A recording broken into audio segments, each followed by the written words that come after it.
Un invité dans cette édition d'information, nous recevons la présidente du réseau des jeunes leaders, mademoiselle Lorina Mouy. Bonsoir. Bonsoir. Alors vous êtes là sur ce plateau pour nous parler du concours national du meilleur discours sur la santé sexuelle de la reproduction.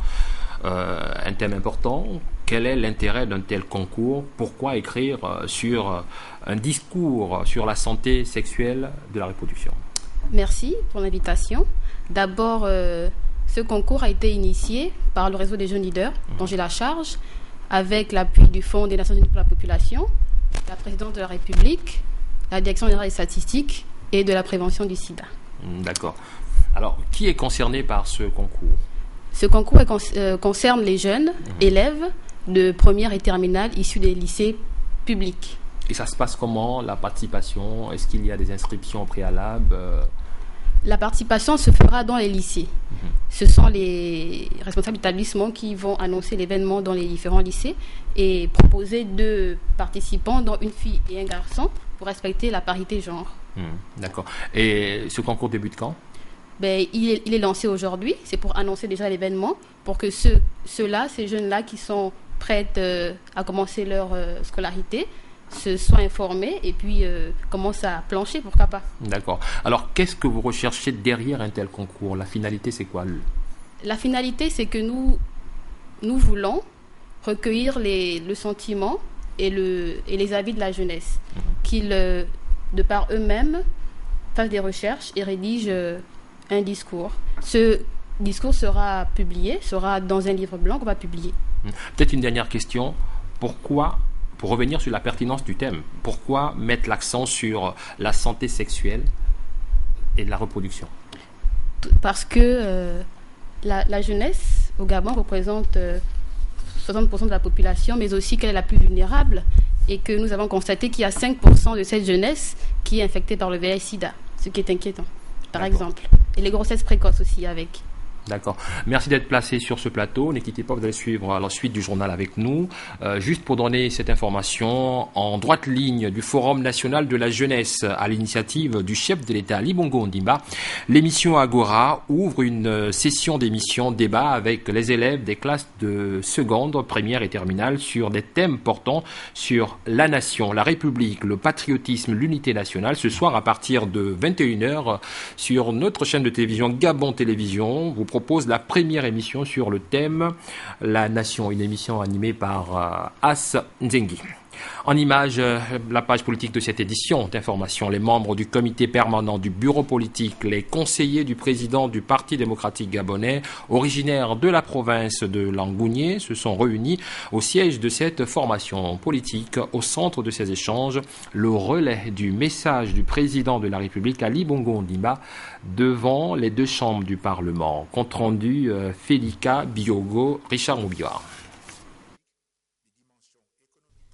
Après le passage du président de la République Ali Bongo Ondimba devant le Parlement le 12 septembre dernier au Palais Léomba, les responsables politiques PDG de la province de Langounié se sont retrouvés au siège du Parti démocratique gabonais à Libreville. Les discussions ont essentiellement porté sur l'organisation d'une tournée provinciale en vue d'une sensibilisation de proximité dans chaque siège. Nous avions besoin de nous retrouver, notamment après la tournée du président dans la province de Langounié. Le président nous a fait l'honneur de visiter par la route une bonne partie de notre province. Ensuite, au plan national, il y a eu la grande déclaration devant le Parlement réuni en congrès. Et bien sûr, en interne, la dernière réunion du bureau politique. Nous devions, au niveau des hiérarques du parti, originaire de la province de Langounié, analyser tous ces événements et nous organiser pour la suite de notre travail de terrain. La sensibilisation sectorielle du message du président de la République Ali Bongo Ondimba sera suivie d'un grand rassemblement à Mouila, chef-lieu de la province, pour donner un cachet solennel à l'événement. Tous les responsables du parti redescendront un peu plus souvent tous les week-ends pour entretenir leur base à propos de tout ce qu'il y a comme défis, de maintenant et des mois qui se profilent devant nous. En marge de cette campagne de sensibilisation, les responsables politiques PDG de la province de Langounié vont saisir cette occasion pour mobiliser leurs militants en vue d'une occupation réelle du terrain à quelques mois des élections locales de 2013. Quelques informations concernant les activités politiques à retenir. Le membre du bureau politique du département de la Dola Ndende, Jean-Félix Moulungi, invite l'honorable député Madame Solange Mbondi, le conseiller permanent du distingué camarade président Roger Mavungu, les membres du conseil national du comité central résident à Libreville ainsi que ceux de passage à Libreville à une réunion ce samedi 22 septembre à 15h au siège du Parti démocratique gabonais 6 à lui. L'ordre du jour sera communiqué séance tenante. Le président du Centre des libéraux réformateurs présidera une réunion du directoire ce samedi 22 à 10h au siège du parti. Compte tenu de l'importance de l'ordre du jour qui sera communiqué séance tenante, la présence de tous est indispensable. Dans le cadre des préparatifs de l'élection municipale partielle d'Omboué, Célestine Baogewa, tête de liste, convie les membres du bureau politique, du conseil national, du comité central et ses colistiers à une réunion qu'elle présidera ce samedi 22 septembre à 16h au siège du Parti démocratique gabonais. À lui, la présence de tous est vivement souhaitée. On revient sur cette information sociale. Les délégués du personnel de la Caisse nationale de sécurité sociale viennent de séjourner dans la province du Haut-Ogooué dans le cadre d'une visite d'études. Compte rendu Jean Romano Louba, Georges Ngoman.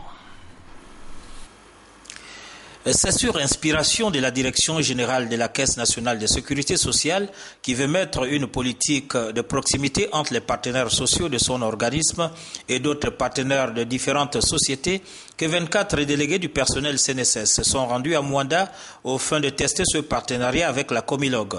Dans un cadre typiquement touristique, des excursions sur les installations de la Comilogue ont été organisées à l'intention des visiteurs. Sur place, les agents de cette société ont pu découvrir les différents plateaux techniques de transformation de manganèse. Conduite par le directeur des ressources humaines, CNSS Eric Epié, cette délégation a eu une importante séance de travail avec les partenaires sociaux de la Comilogue en présence de leur directeur des ressources humaines, Philippe Godard, qui quitte d'ailleurs le Gabon après 8 ans de bons et loyaux services rendus à la Comilogue Mwanda. Je garde un excellent souvenir de la Comilogue, qui est une très très belle entreprise. J'ai fait 8 ans et demi à la Comilogue, donc je garderai non seulement un excellent souvenir de la Comilogue, mais du Gabon.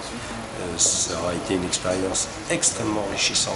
J'ai connu de très très belles choses, je repars avec des souvenirs, des expériences qui resteront gravées à jamais. Tout aussi symbolique fut cet échange d'expériences. Des présents symbolisant la CNSS ont été remis à la Direction générale de la Comilogue. Le but de cette mission dans le Haut-Ogooué cadre avec la recherche d'un esprit d'ouverture, a dit le directeur des ressources humaines CNSS, Eric Epié. Aujourd'hui, les délégués du personnel de la CNSS sont en conclave, en échange avec ceux de Comilogue pour échanger des expériences en termes de relations entre les agents et l'employeur. C'est plus dans ce but que nos partenaires sociaux, les délégués du personnel, ont voulu témoigner pour une première fois cette expérience avec ceux de Comilogue. Il faut dire que cette visite d'études pour les représentants du personnel, qui sont les partenaires sociaux des entreprises, est le signe d'une maturité de ces derniers dans le but de développer l'économie du pays, ceci dans un souci de la sécurité de santé et au profit du Gabon. Hors de nos frontières, récemment en visite en Chine, nos reporters Patrick Simangoy et Médard Nguyen se sont rendus à la Grande Muraille, le monument de la longue histoire de la Chine, construit il y a plus de 2000 ans. Patrick Simangoy et Médard Nguyen nous font découvrir ce monument. La Grande Muraille était ce gigantesque ouvrage de défense militaire de la Chine antique. Partout, du bord du fleuve et à Lujian, dans la province du Liaoning, elle s'étire d'est en ouest sur plus de 5000 km dans le vaste territoire de Chine, en franchissant montagnes et vaux, traversant déserts et steppes immenses et se plongeant à travers montagnes enneigées. La construction de la Grande Muraille dura plus de 2000 ans de l'époque des automnes et printemps et des royaumes combattants du 7e siècle, puis à la fin de la dynastie des Ming du 17e siècle. Plus de 20 dynasties entreprirent des travaux dont les plus importants ont été marqués par la Grande Muraille de Qin 221-207 avant Jésus-Christ, construite sous le règne de l'empereur Xinhuangdi, celle de Han 206 avant Jésus-Christ, réalisée sous le règne de l'empereur Wudi, et celle de Ming 1368-1644, achevée sous le règne de l'empereur Taizhou. La Grande Muraille, moi je l'ai étudiée dans les livres. Je suis un passionné de l'histoire de Chine. J'ai beaucoup lu sur la Grande Muraille, sur l'histoire de la Chine en général. Mais aujourd'hui, d'être arrivé ici, d'avoir escaladé la Grande Muraille, ça me fait une émotion quand même assez forte. La Grande Muraille, c'est la symbolique de la Chine conquérante, la Chine qui a construit sa prospérité. C'est un tableau sur lequel on peut lire le passé, le présent et le futur. L'expression d'une marche sinusoïdale, on part du bas vers le haut et puis du haut en bas. On se rend compte que dans ce parcours, il y a eu des grands moments, mais des moments de crise aussi. Mais il y a une projection vers le futur. Autre image, c'est une muraille, c'est une fortification. Ça veut dire que c'est solide en bas et ça va très haut. Ça démontre que la Chine est enracinée, mais également elle a construit tout ce qu'elle veut faire. La Grande Muraille est devenue le symbole de l'esprit de la nation chinoise. Sa solidité à toute épreuve encourage les Chinois à surmonter toutes les difficultés et à aller hardiment de l'avant.